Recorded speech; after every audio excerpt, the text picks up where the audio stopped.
Անտալիա դիվանագիտական ֆորումի Երևանից միայն փոխարտգործնախարարներն են գնում։ Առաջին անգամ 2022-ից հետո հայկական պատվիրակության կազմը այս անգամ չի առաջնորդում Հայաստանի գլխավոր դիվանագետը։ Վահան Կոստանյանը միայնակ կլինի Թուրքիայում, համաձայն դիվանագիտական ֆորումի պաշտոնական կայքի, որտեղ ներկայացված են միջոցառման բոլոր մասնակիցների տվյալները։ Ընդ որում դիվանագետների հավաքին Հարավ-Կովկասից միայն Հայաստանն է փոխարտգործնախարարի մակարդակով ներկայանում։ Վրաստանից արտաքին գործերի նախարարը, Ադրբեջանից մինչև իսկ Ալիևը, այնտեղ կլինի նաև Սերգեյ Լավրովը, ռուսական արտաքին քաղաքականության գերատեսչության ղեկավարը։ Բայց մինչև այս պահը Հայաստանի գլխավոր դիվանագիտական կառույցից չեն պարզաբանել, թե ինչու այս տարի այսպես։ Փորձեցինք ճշտել, զանգերն արտգործնախարարություն անպատասխան մնացին։ Ի տարբերություն վերջին 2 տարիների Անտալիական ֆորումի այս անգամ չի գնալու նաև հայ-թուրքական հարաբերությունների կարգավորման հարցով բանագնաց խորհրդարանի փոխխոսնակ Ռուբեն Ռուբինյանը։ Ես Անտալիա չեմ մեկնել։ Արտգործնախարարը։ Դե ասեցի էլի Այդ անցածը մեկնել եք, չէ՞, պարոն Ռուբինյան։ Դե հա, բայց ո՞վ անգամ չեմ։ Վերաբերում եք։ Ոչ։ Ըստ փորձագիտական համայնքում առավելապես տարածաշրջանային անկայունության հետ են կապում Երևանի հաշվարկները։ Դիվանագետների Անտալիական ֆորումին մասնակցելու միայն արտաքին գործերի փոխնախարարի մակարդակով։ Քաղաքագետը ասում է, վայրիվերումների պակաս չկա տարածաշրջանում, ընդ որում շեշտում է, դրանք կատաղի են վերաձևում օրակարգը։ Մերձավոր Արևելքում տեղի ունեցող գործընթացները Միացյալ Նահանգների եւ Թուրքիայի հարաբերությունների հնարավոր այսպես փոխակերպումները, Թուրքիայի եւ Իսրայելի ներկայիս հարաբերությունների վիճակը,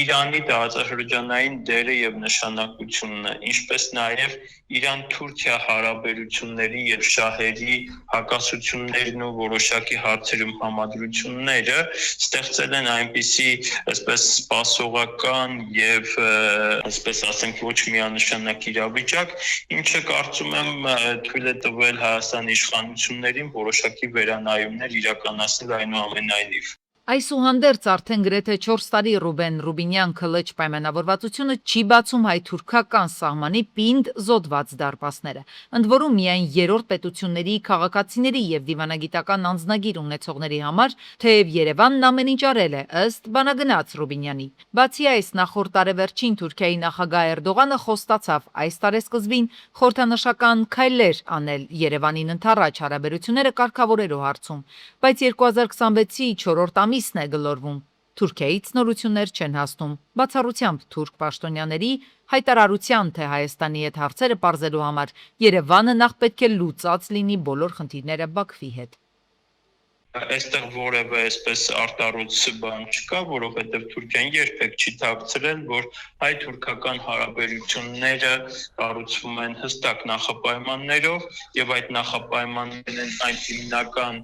գործոնները, որոնցով պայմանավորված կարող է հայ-թուրքական հարաբերություններում այսպես պայմանական բեկում լինել։ Հարաբերությունները կարգավորելու գործընթացը դանդաղել է, մասնագետներն են նկատում ունեն նաև տպավորություն, թե էական խնդիրներ կան այստեղ։ Մեր կողմից որևէ խնդիր չկա։ Փորձագետներն էլ են այս համոզմանը, խնդիրը հակառակ կողմում է Թուրքիայում։ Այստեղ է, որ հիմնավորում են Անկարան առանց նախապայմանների Երևանի հետ եւ ոչ մի անգամ չի նստել բանակցելու։ Եվ որքան էլ հայաստանյան իշխանությունները պնդեն, թե հայ-թուրքական հարաբերությունների կարգավորումն ու Երևան-Բաքու շփումներն իրարից անջատ են, մասնագետներն ասում են, միևնույն է դրանից չի խամրում թուրք-ադրբեջանական եղբայրության փայլը։ Գյուրջյան Կասկադ 60 ամիս փուլային վճարում բազմաթիվ առավելություններ։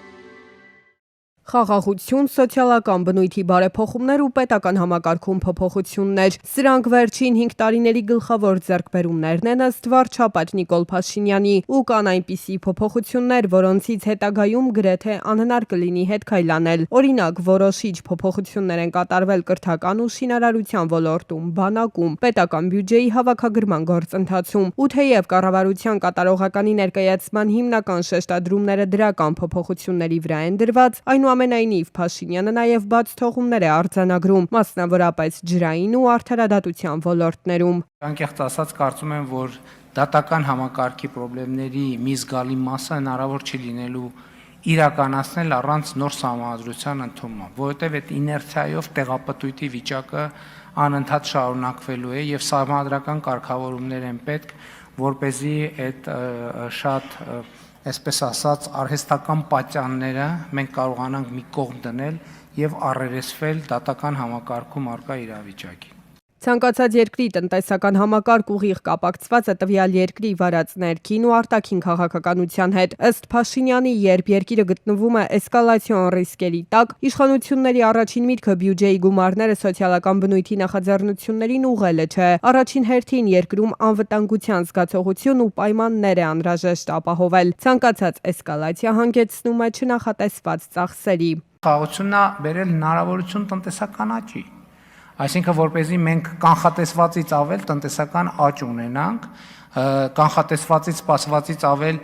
զբոսաշրջիկներ ունենանք, սպասվածից ավել քաղաքացիներ ունենանք, որովհետև այդ քաղաքացիների հոսքը տնտեսական ակտիվություն է, չէ՞, բերում դրա արդյունքում նաև բյուջետային եկամուտների աճ ունենանք։ Փաշինյանն ասում է, չգիտի էլ ինչ պետք է անեին, որ չեն արել մարդկանց կյանքի որակը բարձրացնելու համար ու որպես օրինակ բերում է նվազագույն աշխատավարձերի, կենսաթոշակների բարձրացումը, հետվճարի համակարգի գործարկումը, սոցիալական ոլորտի չեմպիոն, վարչապետի որակումն է իր գլխավորությամբ գործող թիմի մասին։ Մյուս կողմից էլ Փաշինյանն ընդունում է, որ դեռևս կան հարցեր, որոնք իրենց լուծումը չեն ստացել, բայց սա էլ իր բացատրությունն ունի։ Մենք մեծ խնդրեմ ունենք վթարային շենքերի հետ կապված հանրապետությունում, բայց դա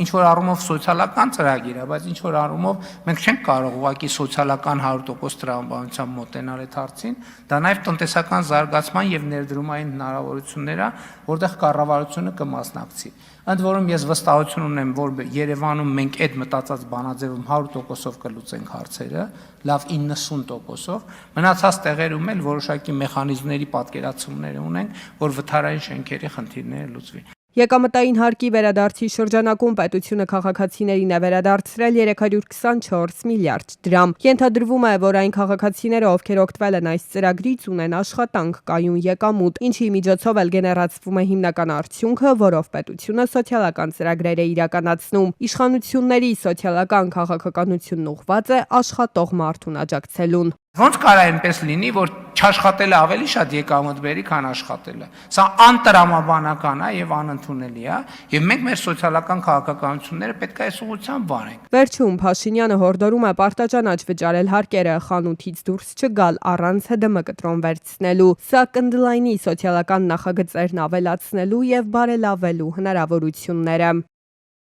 Ժամանակակից աշխարհի պետությունները իրենց քաղաքացիների պաշտպանության հարցերով զբաղվելիս կարծես թե դուրս են եկել դիվանագիտական հարթությունից, ներառելով նաև իրավական եւ ուժային գործիքներ։ Գլոբալ լարվածության աճի պայմաններում հաճախ են հնչում հայտարարություններ, որ գերտերությունները պատրաստ են ավելի անզիջում մեխանիզմներով պաշտպանել իրենց քաղաքացիների իրավունքները արտերկրում։ Այս համատեքստում Ռուսաստանի Դաշնության Պետդուման առաջին ընթերցմամբ հաստատել է օրինագիծ, որը նախատեսում է նախագահի որոշմամբ թույլատրել զինված ուժերի կիրառումը այլ երկրներում Ռուսաստանի Դաշնության քաղաքացիներին պաշտպանելու նպատակով։ Մասնագետների դիտարկմամբ այս նախաձեռնությունը կարող է դիտվել որպես արտաքին քաղաքականության կոշտացման նշան, որը սկսվել է դեռևս երկրի ռազմական դոկտրինի փոփոխություններով, աչքի առաջ ունենալով առավելապես ոչ բարեկամ երկրներին։ Սա պետք է դիտել ՆԱՏՕ-ի պոտենցիալ, եթե չասենք վերացման, ապա նրա ֆորմատի փոփոխության։ Էստոնիայի, Ֆինլանդիայի, Լատվիայի եւ այլ երկրների տարածքում անօթաչու թռչող սարքեր են գալիս եւ հարվածում Ռուսաստանի Դաշնությանը։ Ու տրամաբանական հարցը չի առաջանում, ռուսական կողմը ինչու է ամեն ինչին չի արձագանքում։ Դրա պատասխանը կարող է պայմանավորված լինի Ամերիկայի Միացյալ Նահանգների նախագահի քայլերով, ով հստակ գործողությունները իրականացնում, որոնց տրամաբանական ավարտը պետք է լինի կամ ԱՄՆ-ի ՆԱՏՕ-ից դուրս գալը, կամ ՆԱՏՕ-ի ֆորմատի կտրուկ փոփոխությունը։ Ըստ գործող կարգավորումների Ռուսաստանի նախագահը իրավասու է տեղակայել երկրի զինված ուժերը նաև նախատեսված նպատակներից դուրս առանձին խնդիրներ կատարելու համար։ Նոր նախագիծը վերաբերում է միայն իրավական գործընթացներին, որոնցում Ռուսաստանը կողմ չէ եւ որոնց իրավասությունը հիմնված չէ Ռուսաստանի հետ կնքված միջազգային պայմանագրի կամ ՄԱԿ-ի անվտանգության խորհրդի բանաձևի վրա։ Մասնագետների կարծիքով, եթե իրադարձությունները զարգանան այնպես, որ Ամերիկայի Միացյալ Նահանգները դուրս գան ՆԱՏՕ-ից կամ վերանայի իր մասնակցությունը դաշինքում, դա կարող է հանգեցնել այն բանին, որ Ռուսաստանի 2021 թվականին առաջարկած անվտանգության երաշխիքների դրույթները գործնականում կյանքի կոչվեն։ Շատ է խոսում օրինակ նրա մասին, որ ռուսների իրավունքները նույն Լատվիայում, Լիտվայում, Էստոնիայում մշտապես ոտնահարվել է։ Եվ իրենք ստեղծում են օրենսդրական նախադրյալներ ՆԱՏՕ-ի փլուզման պարագայում իրենց հայրենակիցներին աջակցելու համար, իրենց ազգային անվտանգության հարցերը կարգավորելու համար։ Մասնագետները հիշեցնում են Թրամփի քննադատությունները, ըստ որոնց առանց Միացյալ Նահանգների ֆինանսական եւ ռազմական աջակցության եվրոպական երկրները չեն կարողանա ապահովել իրենց անվտանգությունը։ Նրանք չեն բացառում նաեւ, որ օրինագիծը կարող է ազդեցություն ունենալ նաեւ էթնիկ ռուսների վրա։ Ըստ նրանց խաղի կանոնները փոխվում են եւ պետությունները ստիպված կլինեն համակերպվել այդ փոփոխություններին։ Կոնկրետ պետության այսպես իրավունքն է ընդունել նման օրենք, իսկ թե կկիրառի թե չկիրառի կամ ինչ ծավալով կկիրառի, դա կարծում եմ կախված կլինի կոնկրետ աշխարհաքաղաքական իրավիճակից եւ տարածաշրջաներում ընդունված որոշումներից։ Նման օրինակ օրենքները սովորաբար ունենում են զսպման գործում։ Նման նախաձեռնությունները առաջացնում են լուրջ մտահոգություններ միջազգային իրավունքի, ինքնիշխանության եւ տարածաշրջանային կայունության տեսանկյունից։ Այս մեխանիզմները կդառնան արդյոք կիրառելի գործիք, թե կմնան որպես զսպման ազդակ։ Մասնագետների կարծիքով կախված կլինի արդեն ձևավորվող աշխարհաքաղաքական նոր դասավորումներից։ Վերջին շրջանում հրապարակվող տարբեր վիճակագրական ցուցանիշներ ցույց են տալիս, որ Հայաստանում հանցավորության մակարդակը նվազում է, խոսքը բոլոր հանցատեսակների մասին է։ Շեշտվում է, որ դա իրավապահների տքնաջան աշխատանքի արդյունքն է։ Կան կարծիքներ, որ իրականությունը կարծես մի փոքր հակասում է վիճակագրությանը, այն առումով, որ մարդիկ հանցավորության նվազման միտումները չեն նկատում։ Խնդիրը նաև օրենսդիրներն են պարբերաբար բարձրաձայնում։ Պիտի զտենք, որ կարողանանք հասկանալ իրական պատկերն ինչպիսին է եւ ինչպես են կարողանում ճիշտ կառավարել օպերատիվ իրավիճակը Հայաստանում։ Հիմա ինչն է վատ, պարոն Մանուկյան, որ մենք 3.2%-ով նվազում ունենք հանցավորության մեջ, որ մարդու դեմ ուղղված հանցագործությունները նվազել են, որ սեփականության դեմ ուղղված հանցագործությունները նվազել են, այսինքն լավ կլիներ, եթե մենք ունենայինք մարդու դեմ ուղղված հանցագործությունների աճ, ունենայինք սեփականության դեմ ուղղված հանցագործությունների աճ, կամ ունենայինք ավելի քիչ թվով շրջանառությունից դուրս բերված զենք զինամթերք։ Խնդիրն այն է, որ հանրությունը հիմնականում ֆիքսում է աղմկահարույց ծանր հանցագործությունները եւ հենց դրանք էլ համարում է հիմնական վտանգի աղբյուր։ Իսկ առանձնապես ծանր հանցագործությունների թիվը պաշտոնապես չի նվազել, դեռ հակառակը աճել է։ 2024-ին արձանագրված շուրջ 1850-ի դիմաց 2025-ին 2100-ն է արձանագրվել։ Ապօրինի զենքի պահպանման եւ կիրառման առանձնապես ծանր դեպքերը ավելացել են 2025-ին մոտ 5-ից 7%-ով, ձևավորելով ընդհանուր աճի պատկերը։ Հատկապես բռնությամբ զուգորդվող հանցագործությունների աճ է նկատվում, առերևույթ ամենայն դեպս ոչ թվային արտահայտությամբ, ընդհանուր զգացվում է, որ բնակչության մեջ ագրեսիայի միտում կա։ Հնարավոր է դա պայմանավորված լինի նաև հետպատերազմյան ստրեսերով, հնարավոր է պայմանավորված լինի այլ երկրների կամաց բարքերի ներմուծմամբ Հայաստանի Հանրապետությունը։ Եվ իսկապես շուրջ 10% աճ է գրանցվել կիբերհանցագործությունների եւ ֆինանսական բուրգերի միջոցով կատարված խոշոր ու առանձնապես խոշոր հափշտակությունների հատվածում։ Հանցագործության այս տեսակը հիմնականում դրսից է ներմուծվել վերջին տարիներին եւ գնալով տարածում է ստանում Հայաստանում։ Առանձնապես ծանր հանցագործությունների վիճակագրության աճին նպաստել է նաեւ թմրանյութերի շրջանառությունը։ Այս ոլորտում առանձնապես ծանր համարվող իրացման դեպքերը աճել են մոտ 22%-ով, պայմանավորված համացանցային խանութների բացահայտման դեպքերով։